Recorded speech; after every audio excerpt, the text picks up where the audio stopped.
নমস্কার বন্ধুরা, আশা করি সবাই খুব ভালো আছেন। টুম্পাস কিচেন অ্যান্ড মিনি ব্লগসে আপনাদের সকলকে জানাই স্বাগত। আজ আমি একটি নতুন রেসিপি নিয়ে আপনাদের সামনে চলে এসেছি। আজ দেখাবো জ্যান্ত ইলিশ মাছ কেটে কিভাবে আমি সরষে ইলিশ তৈরি করলাম। দেখুন বন্ধুরা, ইলিশ মাছটা কিন্তু জ্যান্ত আছে। কে কে এরকম জ্যান্ত ইলিশ মাছ দেখেছেন এবং জ্যান্ত ইলিশ মাছ রান্না করে খেয়েছেন?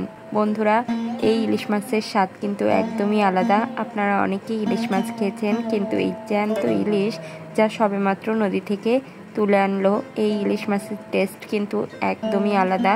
বরিশালে না থাকলে এই ইলিশ মাছের স্বাদ আমরা পেতাম না।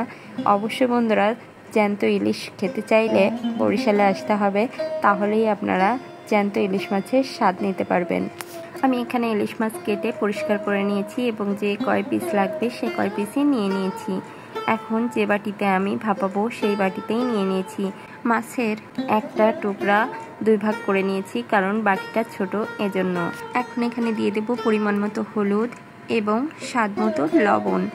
অবশ্য বন্ধুরা, এখানে পরিমাণ মতো হলুদ এবং স্বাদ মতো লবণ দিয়ে দিতে হবে।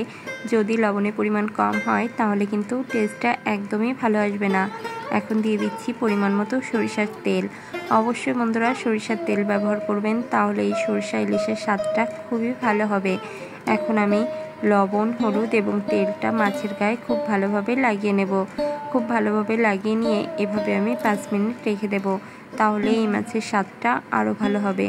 বন্ধুরা, আমরা সবসময় ইলিশ মাছ কিনে থাকি, বাজারে ফ্রোজেন থাকে কিংবা মারা যায়, কিন্তু এই মাছের স্বাদ বন্ধুরা সত্যিই আলাদা। আপনারা যদি একবার এই ইলিশ মাছের স্বাদ নেন তাহলে বারবার এই ইলিশ মাছ খেতে ইচ্ছা করবে।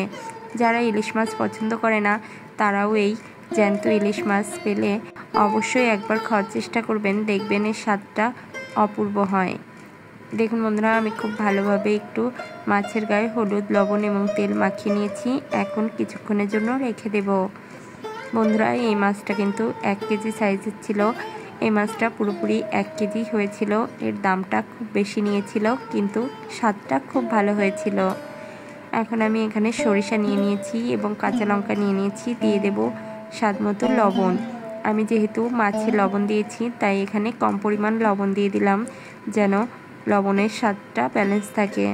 এখানে আমি কিছু কালো সরিষা এবং সাদা সরিষা নিয়ে নিয়েছি। এখন খুব ভালোভাবে বেটে নেব। আপনারা এখানে জল দিয়েও বেটে নিতে পারেন, তবে আমি এখানে জল দিয়ে বেটে নিচ্ছি না, অল্প পরিমাণ জল দিব। পরবর্তীতে আমি এখানে আরও জল অ্যাড করব। বন্ধুরা, রেসিপিটা অনেকেই অনেকভাবে তৈরি করে থাকেন, তবে এভাবে যদি সরিষা ইলিশ তৈরি করেন তাহলে টেস্টটা খুব ভালো হয়। দেখুন বন্ধুরা, আমি অনেকটা মিহি করে বেটে নিয়েছি। আমি কিন্তু এই সরিষা ইলিশে খুব বেশি জল দিব না, একদমই মাখা মাখা করব। এভাবেই তৈরি করলে এই ইলিশ ভাপাটা খুব ভালো লাগে। দেখুন বন্ধুরা, বেটে নিয়েছি। এখন একটা পাত্রে উঠিয়ে নেব। এখানে সরাসরি আমি মাছের ভিতরেই দিয়ে দেব, এজন্য একটা ছাঁকনি নিয়ে নিয়েছি। আর এখানে অল্প পরিমাণ জল দিয়ে সরিষাটা গুলে নিয়েছি।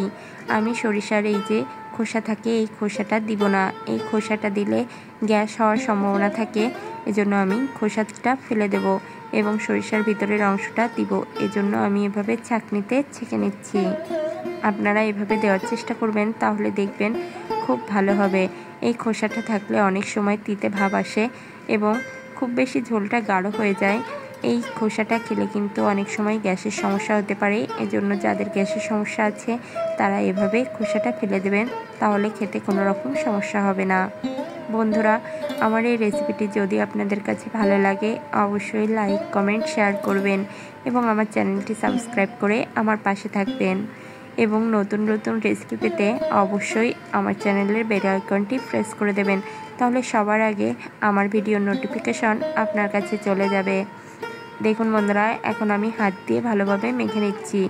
যেহেতু আমি 5 মিনিট রেখে দিয়েছিলাম, এজন্য এর ভিতরে অনেকটাই লবণ ঢুকে গেছে। এখন আমি খুব ভালোভাবে একটু মিশিয়ে দিচ্ছি, যেন সরিষা বাটাটা চারিপাশে ছড়িয়ে যায়।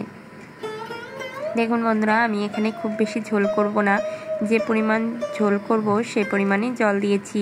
এটা যখন ভাপা হয়ে যাবে তেলটা উপরে ভেসে আসবে। দেখুন বন্ধুরা, আমি খুব সুন্দর করে মাখিয়ে নিয়েছি এখন এভাবে রেখে নেব এবং আমি ভাপানোর জন্য রেডি করে নিচ্ছি জলটা। এখন দিয়ে দিচ্ছি কিছু কাঁচা লঙ্কা। আপনারা চাইলে এখানে বেশি পরিমাণ কাঁচা লঙ্কা ব্যবহার করতে পারেন, আমি মাত্র 2টা দিয়েছি। এখন ঢাকনা দিয়ে দিচ্ছি। ভাপানোর জন্য এখানে কড়াইতে আগে থেকে জল বসিয়ে দিয়েছি, জলটা গরম হয়ে গিয়েছে। এখন বাটিটা বসিয়ে দিলাম। এখন ঢাকা দিয়ে 30 মিনিট অপেক্ষা করব এবং চুলার আঁচ একদমই লো করে দেব। 30 মিনিট হয়ে গিয়েছে, এখন আমি ঢাকনাটা উঠিয়ে নিচ্ছি। দেখুন বন্ধুরা, জলটা কিন্তু শুকিয়ে গিয়েছে, তবে নিচে অল্প পরিমাণ জল আছে। এখন আমি বাটিটা উঠিয়ে নেব। বাটিটা উঠিয়ে নিয়েছি এবং হালকা ঠান্ডা করে নিয়েছি। দেখুন বন্ধুরা, হালকা ঠান্ডা হয়েছে, খুব বেশি ঠান্ডা হয়নি, গরম ভাবটা কিন্তু দেখা যাচ্ছে। দেখুন তেলটা উপরে ভেসে উঠেছে। মাছগুলো কিন্তু খুব সুন্দরভাবে ভাপা হয়ে গিয়েছে। মাছগুলো খুবই নরম আছে। এই পর্যায়ে কিন্তু আলতো হাতে মাছগুলো উঠাতে হবে, তা না হলে কিন্তু ভেঙে যাবে। আমি এক পিস মাছ আপনাদের উঠিয়ে দেখাচ্ছি যে কত সুন্দর হয়েছে। দেখুন বন্ধুরা, কালারটাও কিন্তু খুব সুন্দর এসেছে এবং মাছটা খেতে কিন্তু অসাধারণ হয়েছিল। আপনারা কে কে জ্যান্ত ইলিশ খেয়েছেন অবশ্যই কমেন্ট করে জানাবেন এবং কে কে দেখেছেন অবশ্যই জানাবেন।